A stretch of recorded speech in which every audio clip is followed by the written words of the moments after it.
Heto na nga pala mga kamaster yung ginawa kong blade sa nakaraang upload ko. Ito po ay isang 13 inches blade. Isang binastari. Kung di nyo pa po napanood kung paano ko ginawa yung aking blade, panoorin nyo lang po sa last upload ko kung ano nga bang metal yung ginamit ko dito sa ating blade. Ayan, so ito po ay order sa akin ni Kamaster Aristeo Baubao Jr. ng Davao City. So maraming pong salamat sa iyo sir sa pag-abil ng aking obra. At ngayon mga kamaster ay gagawin ko na to ng handling case. Siguro naman na po napansin nyo sa aking thumbnail kung ano nga ba yung design na ginawa ko. Ayan, so sa ngayon ay ipapakita ko sa inyo kung paano ko nga ba ginawa yung ating eagle handle design. So ito nga pala mga kamaster yung gagawin kong puluhan. Ito po ay Nara wood. Ayan, so dyan lang kayo mga kamaster at panoorin nyo. At gagawa naman tayo ngayon ng kakaibang design. So ito yung unang gagawin natin mga kamaster. I-drawing muna natin yung ating eagle handle design.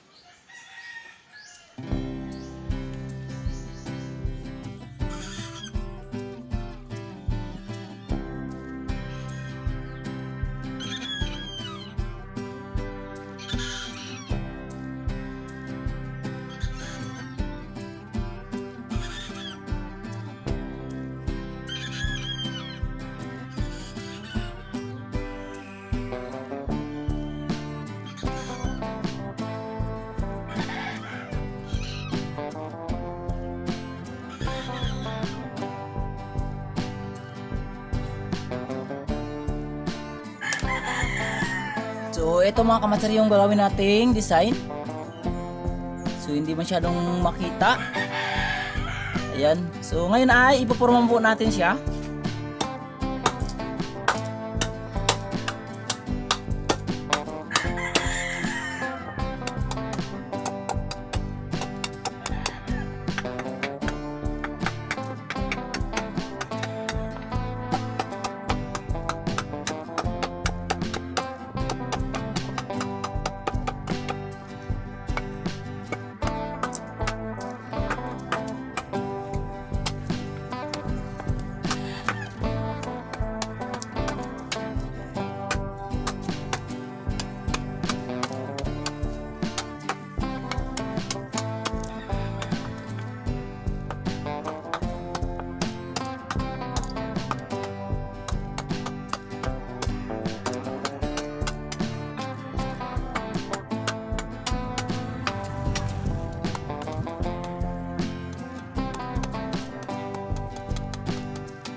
Ito na mga kamaster, natapos natin siyang na-carving, yung ating eagle handle design.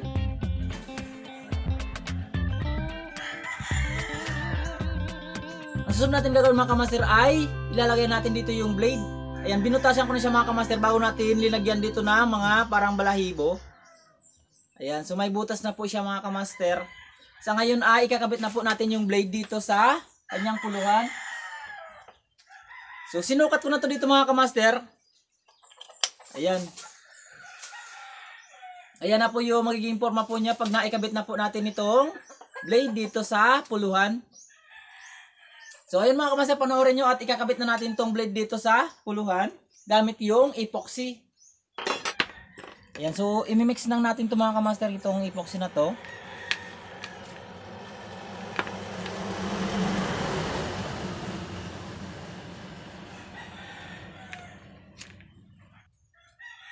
So ito na siya mga kamaster, hahaluin lang natin muna to.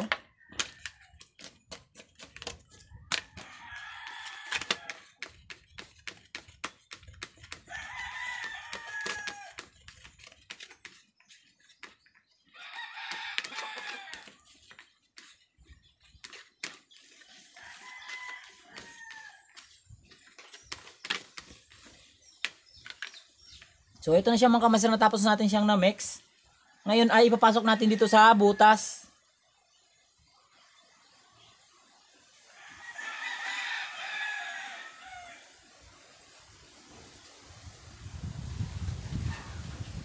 So ayun mga kamaster, siguraduhin lang natin na hanggang sa ilalim po yung laman.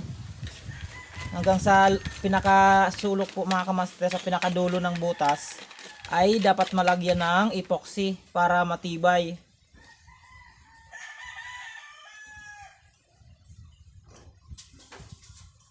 Ayan na po siya mga kamaster, nalagyan natin ng laman sa butas. Ngayon naman po ay lalagyan natin ng epoxy itong tang para kapit na kapit po. Yan, so ganito lang po yung paglagay nito mga kamaster. May ginawa na rin po akong tutorial kung paano magkabit ng mga blade sa mga finish handle mga kamaster. Panoorin nyo na lang sa aking video.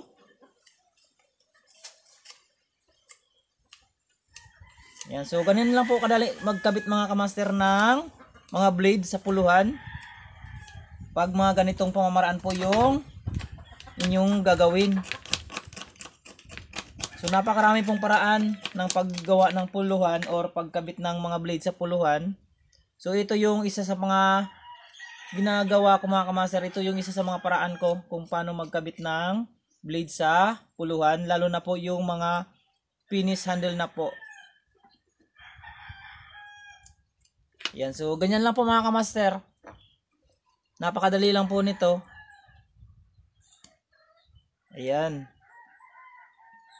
Siguraduhin nyo lang mga kamaster na tuwid yung ating blade bago natin patuyuin. So ito na siya mga kamaster, nakabit na natin yung ating blade.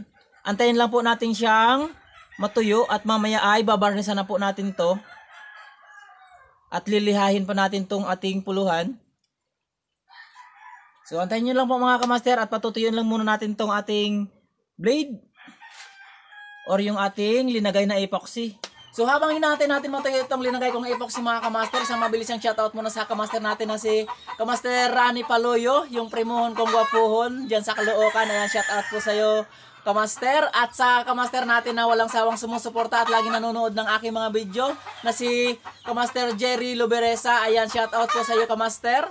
And then sa kamaster natin na si Sir Ray Salomon, OFW Bahrain. Ayan, so maraming salamat sa iyo Sir Ray Salomon sa walang sawang panonood ng aking video at lagi nakasuporta. Si Sir Ray Salomon po ay umorder din sa akin ng blade. Ayan, so si Sir Salomon po ay taga Bohol. Ayan, maraming salamat sa iyo Sir Ray Salomon. Ingat po kayo dyan palagi sa Bahrain. Ayan, so antayin lang natin matuyo ito mga kamaster na linagay natin yung epoxy. At kung gaano nga ba kaganda yung kalalabasan nito once na nabarnisan ko na. A few moments later. Heto na mga kamaster, natin yun na yung linagay nating epoxy dito sa ating puluhan.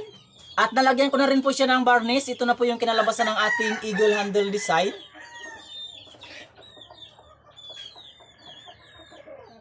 Ayan na po yung ating eagle.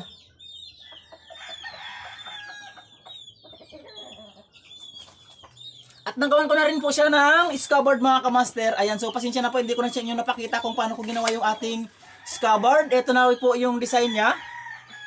Ayan, so ito po yung request sa atin ni Sir Aristeo na design. Ayan, so eagle and then cross design po sa kanyang scabbard. Ayan po yung ating design ng ating scabbard. And then ito rin po yung kanyang puluhan. Ayan, yung likod po mga kamaster ay plain lang po yung likod niya. Narawood po yung ginamit nating handling case. So ayan na po siya mga kamaster. Maraming pong salamat sa iyo Sir Aristeo Baubao Jr. ng Davao City. Ito na po yung iyong order. Ready to shipping na po ito. Sa mga gusto pong umorder, ayan, PM lang po kayo sa aking FB page, Obranito Per TV. Ayan, pakipollow nyo na rin po mga kamaster. So ito po yung blade nito mga kamaster, isang binastari. May haba po itong 13 inches blade. At sa mga bago nga pala dito sa aking channel, paki-subscribe naman po itong aking channel. At huwag nyo pong kalimutan i-like and share and then i-click ang notification bell para lagi po kayong ma-notify sa tuwing may bago po akong upload. So maraming pong salamat sa inyong lahat, sa mga walang sawang sumusuporta sa aking channel, sa mga laging nanonood ng aking mga video. Maraming pong salamat sa inyong lahat. Magkita-kita lang ulit tayo sa mga susunod kong upload mga kamaster.